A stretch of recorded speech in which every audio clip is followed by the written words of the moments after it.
مگر وہاں پر نہ ان کی عمر کو نمایاں کر دینے والی چیز تھی، نہ ہی ان کی اپر کلاس سے تعلق رکھنے والی امتیازی خصوصیت، کیونکہ وہاں پر ان میں سے بھی کم عمر لڑکے آتے تھے اور اپر کلاس اس علاقے کے مستقل کسٹمرز میں شامل تھی۔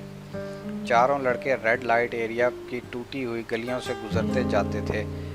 تین لڑکے آپس میں باتیں کر رہے تھے، جبکہ صرف چوتھا قدرے تجسس اور دلچسپی سے چاروں طرف دیکھ رہا تھا۔ یوں لگ رہا تھا جیسے وہ پہلی بار وہاں آیا تھا، اور ان تینوں کے ساتھ تھوڑی دیر بعد ہونے والی اس کی گفتگو سے یہ ظاہر ہو گیا تھا کہ وہ واقعی ہی وہاں پہلی بار آیا تھا۔ گلی کے دونوں اطراف میں کھلے دروازوں میں بناؤ سنگار کیے نیم اوریاں کپڑوں میں ملبوس ہر عمر ہر شکل کی عورت کھڑی تھیں، سفید، سانولی، سیاہ، گندمی، بہت خوبصورت، درمیانی اور معمولی شکل و صورت والی۔ گلی میں ہر شکل اور عمر کا مرد گزر رہا تھا۔ وہ لڑکا وہاں سے گزرتے ہوئے ہر چیز پر غور کر رہا تھا۔ تم یہاں کتنی بار آئے ہو؟ چلتے چلتے اس لڑکے نے اچانک اپنے دائیں طرف چلنے والے لڑکے کو مخاطب کرتے ہوئے کہا۔ وہ لڑکا جواباً ہنسا، کتنی بار؟ یہ تو پتہ نہیں، اب تو گنتی بھی بھول چکا ہوں، اکثر آتا ہوں یہاں پر۔ اس لڑکے نے قدر فخری انداز میں یہ کہا۔ ان عورتوں میں مجھے کوئی اٹریکشن محسوس نہیں ہو رہی۔ Nothing special about them. اگر کہیں رات ہی گزارنی ہو تو کم از کم انوائرمنٹ تو اچھا ہو۔ It's such a dirty filthy place. اس نے گلی میں موجود گڑھوں اور کوڑے کے ڈھیروں کو دیکھتے ہوئے کچھ ناگواری سے کہا۔ پھر گرل فرینڈز کے ہوتے ہوئے یہاں آنے کی کیا ضرورت ہے؟ اس نے اس بار اپنی بھویں اچکاتے ہوئے کہا۔ اس جگہ کا اپنا ایک چارم ہے۔ گرل فرینڈ اور یہاں کی عورتوں کا کوئی مقابلہ نہیں ہے۔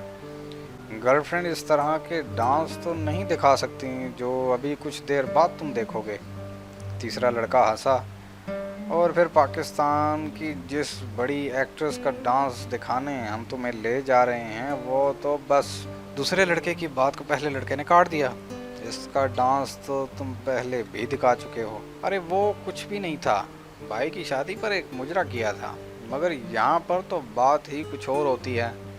وہ ایکٹریس تو ایک پوش علاقے میں رہتی ہے، پھر یہاں کیوں آتی ہے؟ پہلے لڑکے نے کچھ غیر مطمئن انداز میں اس سے پوچھا۔ یہ تم خود اس سے پوچھ لینا، میں کبھی اس سے اس طرح کے سوال نہیں کرتا۔ دوسرے لڑکے کی بات پر باقی دونوں لڑکے ہنسے، مگر تیسرا اسی طرح چبھتی ہوئی نظروں سے اسے دیکھتا رہا۔ ان کا سفر بالآخر اس گلی کے آخر میں ایک عمارت کے سامنے ختم ہو گیا۔ عمارت کے نیچے موجود دکان سے تین لڑکوں نے موتیے کے بہت سے ہار خریدے اور اپنی کلائیوں میں لپیٹ لیے۔ ایک ہار دوسرے لڑکے نے اس لڑکے کی کلائی میں بھی لپیٹ دیا جو وہاں آنے پر اعتراض کر رہا تھا۔ پھر ان لوگوں نے وہاں سے پان خریدے۔ تمباکو والا پان دوسرے لڑکے نے اس لڑکے کو بھی دیا جو شاید زندگی میں پہلی بار پان کھا رہا تھا۔ پان کھاتے ہوئے وہ چاروں اس عمارت کی سیڑھیاں چڑھنے لگے۔ اوپر پہنچ کر پہلے لڑکے نے ایک بار پھر تنقیدی نظروں سے چاروں طرف دیکھا اور پھر اس کے چہرے پر اطمینان کی ایک جھلک نمودار ہوئی۔ وہ جگہ بہت صاف ستھری اور خاصی حد تک آراستہ تھی۔ گاؤ تکیے اور چاندنیاں بچھی ہوئی تھیں اور باریک پردے لہرا رہے تھے۔ کچھ لوگ پہلے بھی وہاں موجود تھے۔ رقص ابھی شروع نہیں ہوا تھا۔ ایک عورت لپکتی ان کی طرف آئی۔ اس کے چہرے پر ایک خوبصورت مصنوعی مسکراہٹ سجی ہوئی تھی۔ اس نے دوسرے لڑکے کو مخاطب کیا۔ پہلے لڑکے نے غور سے اس عورت کو دیکھا۔ ادھیڑ عمر کی وہ عورت اپنے چہرے پر بے تحاشا میک اپ تھوپے اور بالوں میں موتیے اور گلاب کے گجرے لٹکائے شیفون کی ایک چنگھاڑتی ہوئی سرخ ساڑی میں ملبوس تھی، جس کا بلاؤز اس کے جسم کو چھپانے میں ناکام ہو رہا تھا، مگر وہ جسم کو چھپانے کے لیے پہنا گیا بھی نہیں تھا۔ ان چاروں کو وہ ایک کونے میں لے گئی اور وہاں اس نے انہیں بٹھا دیا۔ پہلے لڑکے نے وہاں بیٹھتے ہی منہ میں موجود پان اس گلدان میں تھوک دیا جو ان کے قریب موجود تھا، کیونکہ پان منہ میں ہوتے ہوئے اس سے بات کرنا مشکل ہو رہا تھا۔ پان کا ذائقہ بھی اس کے لیے کچھ زیادہ خوشگوار نہیں تھا۔ تینوں لڑکے وہاں بیٹھ مدھم آواز میں باتیں کرنے لگے، جبکہ پہلا لڑکا اس ہال کے چاروں طرف موجود گاؤ تکیوں سے ٹیک لگائے ہوئے لوگوں کو دیکھتا رہا، جن میں سے کچھ اپنے سامنے شراب کی بوتلیں اور نوٹوں کی گڈیاں رکھے بیٹھے تھے۔ ان میں سے اکثریت سفید لٹھے کے کلف لگے کپڑوں میں ملبوس تھی۔ اس نے عید کے اجتماعات کے علاوہ آج پہلی بار کسی اور جگہ پر سفید لباس پہننے والوں کا اتنا بڑا اجتماع دیکھا تھا۔ وہ خود اپنے ساتھیوں کی طرح سیاہ جینز اور اسی رنگ کے آدھے بازوؤں والی ٹی شرٹ میں ملبوس تھا۔ ان کی عمر کے کچھ اور لڑکے بھی وہاں انہی کی طرح جینز اور ٹی شرٹس میں ملبوس تھے۔ تھوڑی دیر بعد ایک اور عورت اسی طرح چیختے چنگھاڑتے رنگوں والے کپڑے میں ملبوس وہاں آ کر درمیان میں بیٹھ کر ایک غزل سنانے لگی تھی۔ اس کے ساتھ کچھ سازندے بھی تھے، 2 غزلیں سنانے اور اپنے اوپر اچھالے جانے والے کچھ نوٹ اٹھا کر وہ خاصی خوش اور مطمئن واپس چلی گئی۔ اور اس کے جانے کے فوراً بعد ہی فلم انڈسٹری کی وہ ایکٹریس ہال میں داخل ہوئی اور ہال میں موجود ہر مرد کی نظریں اس سے جیسے چپک کر رہ گئی تھی۔ اس نے ہال میں باری باری چاروں طرف گھوم کر ہر ایک کو سر کے اشارے سے آداب اور خوش آمدید کہا۔ سازندوں کو اس بار کسی تکلیف کا سامنا نہیں کرنا پڑا تھا۔ کیسٹ پلیئر پر باری باری چند ہیجان انگیز گانے لگائے گئے تھے جس پر اس عورت نے اپنا رقص پیش کرنا شروع کیا تھا، اور کچھ دیر پہلے کی خاموشی یکدم ختم ہو گئی تھی۔ چاروں طرف موجود مرد اس عورت کو داد و تحسین پیش کرنے کے ساتھ ساتھ شراب نوشی میں مصروف تھے۔ ان میں سے کچھ جو زیادہ جوش میں آ رہے تھے وہ اٹھ کر اس ایکٹریس کے ساتھ ڈانس میں مصروف ہو جاتے۔ حال میں واحد شخص جو اپنی جگہ پر کسی حرکت کے بغیر بے تاثر چہرے کے ساتھ بیٹھا تھا وہ وہی لڑکا تھا، مگر اس کے باوجود یہ اندازہ لگانا مشکل نہیں تھا کہ وہ اس ایکٹریس کے رقص سے خاصا محظوظ ہو رہا تھا۔ تقریباً 2 گھنٹے کے بعد جب اس ایکٹریس نے اپنا رقص ختم کیا تو وہاں موجود آدھے سے زیادہ مرد اتنا غفیل ہو چکے تھے۔ واپس گھر جانا ان کے لیے مسئلہ اس لیے نہیں تھا کیونکہ ان میں سے کوئی بھی گھر جانے کا ارادہ نہیں رکھتا تھا۔ وہ سب وہاں رات گزارنے آئے تھے۔ ان چاروں نے بھی رات وہاں گزاری۔ اگلے دن وہاں سے واپسی پر گاڑی میں اس دوسرے لڑکے نے جماہی لیتے ہوئے پہلے لڑکے سے پوچھا، جو اس وقت لاپرواہی سے گاڑی سے باہر دیکھنے میں مصروف تھا، کیسا رہا یہ تجربہ؟ اچھا تھا، پہلے لڑکے نے کندھے اچکاتے ہوئے کہا۔ بس اچھا تھا اور کچھ نہیں؟ تم بھی بس؟ اس نے اس قدر ناراضی کے عالم میں بات ادھوری چھوڑ دی۔ کبھی کبھار جانے کے لیے اچھی جگہ ہے، اس کے علاوہ اور کیا کہہ سکتا ہوں، مگر سم تھنگ اسپیشل والی کوئی بات نہیں ہے۔ میری گرل فرینڈ اس لڑکی سے بہتر ہے جس کے ساتھ میں نے رات گزاری ہے، اس لڑکے نے 2 ٹوک انداز میں کہا۔ ڈائننگ ٹیبل پر ہاشم مبین کی پوری فیملی موجود تھی۔ کھانا کھاتے ہوئے وہ سب آپس میں خوش گپیوں میں بھی مصروف تھے۔ موضوع گفتگو اس وقت امامہ تھی جو اس ویکنڈ پر بھی اسلام آباد موجود تھی۔ بابا، آپ نے یہ بات نوٹ کی کہ امامہ دن بدن سنجیدہ سے سنجیدہ ہوتی جا رہی ہے؟ وسیم نے قدرے چھیڑنے والے انداز میں امامہ کی طرف دیکھتے ہوئے کہا۔ ہاں، یہ تو میں بھی پچھلے کئی ماہ سے نوٹ کر رہا ہوں۔ ہاشم مبین نے وسیم کی بات پر بیٹی کے چہرے کو غور سے دیکھتے ہوئے کہا۔ امامہ نے چاولوں کا چمچہ منہ میں رکھتے ہوئے وسیم کو گھورا۔ کیوں امامہ، کوئی مسئلہ ہے؟ بابا، یہ بڑی فضول باتیں کرتا ہے اور آپ بھی خواہ مخواہ اس کی باتوں میں آ رہے ہیں۔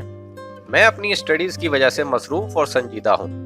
اب ہر کوئی وسیم کی طرح نکما تو نہیں ہوتا۔ اس نے اپنے ساتھ بیٹھے وسیم کے کندھے پر کچھ ناراضی سے ہلکا سا ہاتھ مارتے ہوئے کہا۔ بابا، آپ ذرا اندازہ کریں، میڈیکل کے شروع کے سالوں میں اس کا یہ حال ہے تو جب یہ ڈاکٹر بن جائے گی تب اس کا کیا حال ہوگا؟ وسیم نے امامہ کی تنبیہ کی پرواہ نہ کرتے ہوئے اس کا مذاق اڑایا۔ سالوں گزر جایا کریں گے، مس امامہ ہاشم کو مسکراتے ہوئے۔ ڈائننگ ٹیبل پر موجود لوگوں کے چہروں پر مسکراہٹ دوڑ گئی۔ ان دونوں کے درمیان نوک جھوک ہمیشہ ہی رہتی تھی۔ بہت کم مواقع ہوتے تھے جب وہ دونوں اکٹھے ہوں اور ان کے درمیان آپس میں جھگڑا نہ ہو۔ مستقل بنیادوں پر ہوتے رہنے والے ان جھگڑوں کے باوجود امامہ کی سب سے زیادہ دوستی بھی وسیم کے ساتھ ہی تھی۔ اس کی وجہ شاید ان کی اوپر تلے کی پیدائش بھی تھی۔ اور آپ تصور کریں، اس بار امامہ نے اسے اپنی بات مکمل کرنے نہیں دی۔ اس نے اس کے کندھے پر پوری قوت سے مکہ مارا۔ وسیم پر کچھ زیادہ اثر نہیں ہوا۔ ہمارے گھر میں ایک ڈاکٹر کے ہاتھ میں شفا کے سوا اور کیا کیا ہو سکتا ہے، آپ اس کا مظاہرہ دیکھ رہے ہیں۔ اس سے آپ یہ اندازہ بھی لگا سکتے ہیں کہ آج کل کے ڈاکٹرز وارڈز میں مریضوں کے ساتھ کیا سلوک کرتے ہوں گے۔ ملک میں بڑھتی شرح اموات کی وجہ بابا اس کو منع کریں، ماما نے بالآخر ہتھیار ڈالتے ہوئے ہاشم مبین سے کہا۔ وسیم، ہاشم مبین نے اپنی مسکراہٹ ضبط کرتے ہوئے وسیم کو جھڑکا۔ وہ بڑی سعادت مندی سے فوراً خاموش ہو گیا۔ اس نے پورے لفافے کو گراؤنڈ میں خالی کر دیا، پھر اسے بند کر کے چلا دیا۔ خانسامہ اسی وقت اندر آیا۔ چھوٹے صاحب لائیں، میں آپ کی مدد کر دوں۔ وہ اس کی طرف بڑھا مگر اس نے ہاتھ کے اشارے سے اسے روک دیا۔ نہیں، میں خود کر لیتا ہوں، تم مجھے دودھ کا ایک گلاس دے دو، اس نے گرائنڈر آف کرتے ہوئے کہا۔ خان سامہ ایک گلاس میں دودھ لے کر اس کے پاس چلا آیا۔ دودھ کے آدھے گلاس میں اس نے گرائنڈر میں موجود تمام پاؤڈر ڈال دیا اور ایک چمچہ سے اچھی طرح ہلانے لگا، پھر ایک ہی سانس میں وہ دودھ پی گیا۔ کھانے میں آج کیا پکایا ہے تم نے؟ اس نے خان سامہ سے پوچھا۔ خان سامہ نے کچھ ڈشز گنوانی شروع کر دیں۔ اس کے چہرے پر کچھ ناگواری ابھری۔ میں کھانا نہیں کھاؤں گا، سونے جا رہا ہوں، مجھے ڈسٹرب مت کرنا، اس نے سختی سے کہا اور کچن سے نکل گیا۔ پیروں میں پہنی ہوئی باٹا کی چپل کو وہ فرش پر تقریباً گھسیٹ رہا تھا۔ اس کی شیپ بڑی ہوئی تھی اور آنکھیں سرخ تھیں۔ شرٹ کے چند ایک کے سوا سارے ہی بٹن کھلے ہوئے تھے۔ اپنے کمرے میں جا کر اس نے دروازے کو لاک کر لیا اور وہاں موجود جہازی سائز کے میوزک سسٹم کی طرف گیا اور کمرے میں بولٹن کا "When a man loves a woman" بلند آواز میں بجنے لگا۔ وہ ریموٹ لے کر اپنے بیڈ میں آ گیا اور اوندے منہ بے ترتیبی کے عالم میں لیٹ گیا۔ اس کا ریموٹ والا بایاں ہاتھ بیڈ سے نیچے لٹک رہا تھا اور مسلسل ہل رہا تھا۔